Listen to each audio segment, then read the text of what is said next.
Hey there, friends. If there's one thing life teaches me, it's that every year is a gift. Every sunrise, every step, every laugh. But as I get older, I've realized that staying strong isn't just about lifting weights or walking a mile. It's about what I put on my plate, too. Today, I'm sharing the 5 worst foods for muscle loss. Foods you're probably eating without even knowing the harm. Trust me, I had no idea either until I started looking closer. I want you to feel vibrant, steady, and independent for as long as possible. So, let's dive in. Number 5. Sugary breakfast cereals. They might seem like a quick and easy start to the day, but these cereals are loaded with sugar and almost no real nutrition.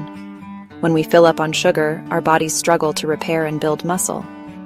Swap them out for oatmeal or eggs, and your muscles will thank you. Number 4.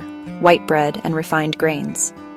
When I was younger, a sandwich on white bread was just part of life, but refined grains are stripped of fiber and protein, the things our muscles need to stay strong.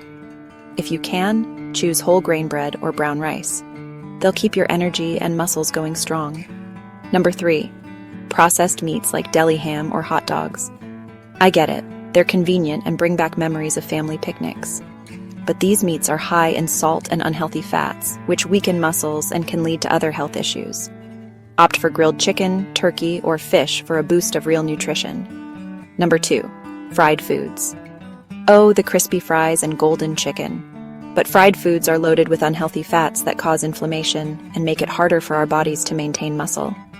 Baking or grilling is kinder to your muscles and your heart. And finally, number 1. Soda and sweetened drinks.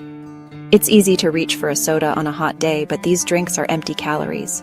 All sugar, no nutrients. Over time, they can leach important minerals from your body and speed up muscle loss. Water or herbal teas help you stay hydrated and strong. So there you have it. 5 foods that slowly chip away at your strength. I know giving up old favorites isn't easy. It reminds me of Sunday mornings and backyard barbecues. But every small change is a gift to your future self. You deserve to keep doing the things you love, surrounded by people you care about. If this helped you, or you have a tip of your own, let me know in the comments below. I read every single one. Here's to